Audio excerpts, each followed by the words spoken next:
নমস্কার বন্ধুরা, হিরাজ কিচেনে আপনাদের সকলকে অনেক অনেক স্বাগত। আর আজকে বানাবো আমি চিকেন স্ট্রিপস, একদম কেএফসি স্টাইলের। আপনিও কিভাবে খুবই সহজে ঘরোয়া উপকরণ দিয়ে বানিয়ে নিতে পারেন সেটাই আমি শেয়ার করব আপনাদের সঙ্গে। চলুন তাহলে রেসিপি দেখে নিই। তার জন্য বোনলেস চিকেন এরকম লম্বা লম্বা করে আমি কাট করে নিয়েছি। আপনাদের দেখিয়ে দিলাম আমি কেমনভাবে কাট করেছি।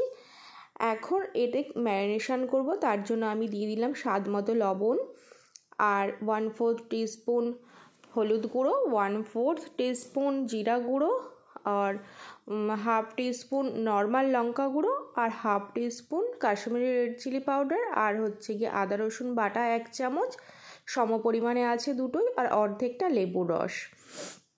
এই সমস্ত উপকরণগুলোকে দিয়ে খুব সুন্দর করে এইভাবে ম্যারিনেশন করতে হবে। আশা করি আপনারা অনেকেই জানেন যে ম্যারিনেশনটা কিন্তু চিকেন হোক মাটন হোক খুবই জরুরি হয়। এতে ম্যারিনেশন যত সুন্দর করবে রান্না তত সুন্দর হয়। দেখতেই পাচ্ছেন চিকেনগুলোর গায়ে সুন্দরভাবে মশলা লেগে। এবার একটা পাত্রে আমি নিয়ে নেব ময়দা। এখানে আমি 2 কাপের মতন ময়দা নিয়েছি আর সেখানে আমি ব্যবহার করব 2 বড় চামচ কর্নফ্লাওয়ার, তারপরে সামান্য একটু গোলমরিচ গুঁড়ো, একটু পরিমাণ মতো লবণ আর 1 চামচ লঙ্কা গুঁড়ো। এই শুকনো উপকরণগুলোকেও খুব সুন্দরভাবে এইভাবে মিশিয়ে এটাকেও আমি সাইডে রেখে দেবো। এইবার আমি দেখিয়ে দিলাম একটা পাত্রে, বড় পাত্রে আইস ওয়াটার নিয়েছি আর যে চিকেন ম্যারিনেশন করে রেখেছিলাম সেটা, আর ময়দার যেটা মিক্স করলাম ময়দা আর কর্নফ্লোর ওইটা। আবার কিছুটা আমি চিকেন তুলে নিয়ে শুকনো ময়দার মধ্যে দিয়ে ঠিক এইভাবে কচলে কচলে চিকেনগুলোকে আমি মেখে নেব। এই প্রসেসটা কিন্তু ভীষণ জরুরি যদি আমরা কেএফসি স্টাইলে এইভাবে বানাতে চাই চিকেন স্ট্রিপস। আপনারা দেখতেই পাচ্ছেন আমি কেমন চটকে এটাকে মেখে নিলাম শুকনো ময়দাগুলোর সঙ্গে। এখন একটা চালনিতে আমি নিয়ে নেব চিকেনগুলোকে, নিয়ে একটু হালকা এভাবে ঝেড়ে নেব যাতে যে শুকনো ময়দাটা আছে ময়দাটা চলে যাবে। এইবার যে আমি আইস ওয়াটারটা রেখেছিলাম না, আইস ওয়াটারের মধ্যে ঠিক থেকে 5 থেকে 7 সেকেন্ড গুনে গুনে হোল্ড করব আমি চিকেনগুলোকে। এইবার একটু জলটাকে ঝাঁকিয়ে নিয়ে আবার আমি শুকনো ময়দার মধ্যে দিয়ে ঠিক এইভাবে মিক্স করব। এটা খুবই সহজ একটা রেসিপি, আপনারাও কিন্তু খুবই সহজে বাড়িতে বানিয়ে নিতে পারেন আর বাড়ির সবাইকে খুশি করে দিতে পারেন। দেখতেই পাচ্ছেন কতটা লেয়ার হয়ে গেছে চিকেনে, আশা করি দেখে বুঝতেই পারছেন। একদম কেএফসি স্টাইলের আপনারা তৈরি হয়ে যাবে আশা করি। একটু দেখে আপনারা বুঝতেই পারছেন, খুব কাছ থেকে আমি দেখিয়ে দেবো এটাকে। এই প্রসেসটা আমি আবারও আপনাদের সুবিধার জন্য আরেকটু দেখিয়ে দিলাম। কয়েকটা চিকেন পিস আমি নিয়ে নেব 4-5টা, তারপরে শুকনো ময়দার সঙ্গে খুব ভালোভাবে এইভাবে মিশিয়ে নেব। ঠিক এইভাবে কিন্তু মেশাবেন যেভাবে আমি রেসিপিটা দেখাচ্ছি। তারপরে ময়দাটাকে একটু হালকা ঝেড়ে আইস ওয়াটারের মধ্যে 5 সেকেন্ডের মতন আমি হোল্ড করব। তারপরে জলটা এভাবে ছেঁকে তুলে আবার শুকনো মন্ডর মধ্যে দিয়ে আমি এটাকে ভালো করে হাত দিয়ে কচলে মেখে নেব। তাহলে আমাদের রেডি হয়ে যাবে চিকেন স্ট্রিপস। আপনারা চাইলে এই পর্যায়ে ফ্রিজে কিন্তু স্টোর করে রেখে দিতে পারেন, কিন্তু সঙ্গে সঙ্গে যদি আপনারা ফ্রাই করেন তাহলে খুবই ভালো এটাকে রেজাল্ট পাওয়া যায়। এই যে লেয়ারগুলো আছে না, লেয়ারগুলো তাহলে খুব ভালো বোঝা যায়।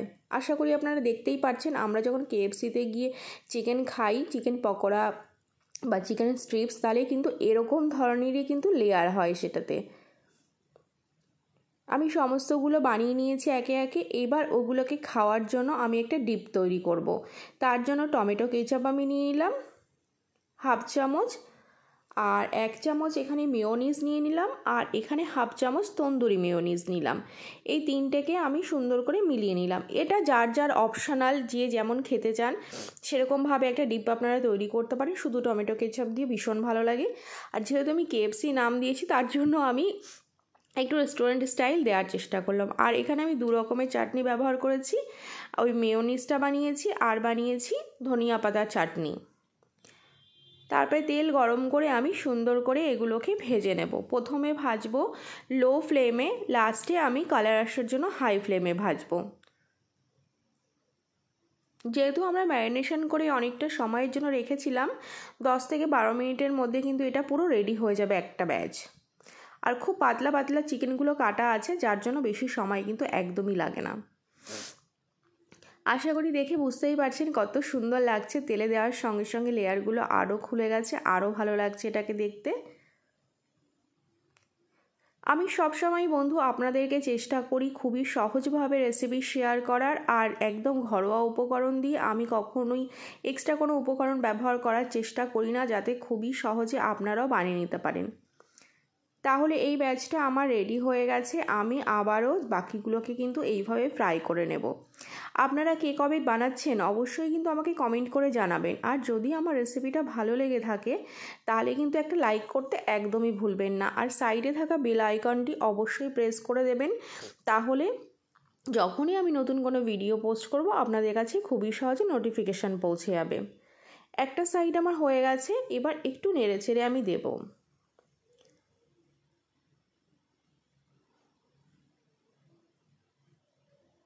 এইভাবে নেড়ে চেড়ে আমি এটাকেও সুন্দর করে ফ্রাই করে নিলাম। তাহলে রেডি হয়ে গেল আমার চিকেন স্ট্রিপস। এখন এটাকে গরম গরম খাওয়ার পালা। সন্ধ্যাবেলায় কিন্তু এরকম ধরনের একটা রেসিপি থাকলে সন্ধ্যাবেলাটা কিন্তু খুব সুন্দর জমে যায়। কার কার ভালো লাগলো অবশ্যই কমেন্ট করে জানিও। আজকের মতন আমি এখানেই বিদায় নিচ্ছি। আবার আসবো নতুন কোনো ভিডিওর সঙ্গে। ভালো থাকবেন, সুস্থ থাকবেন। নমস্কার।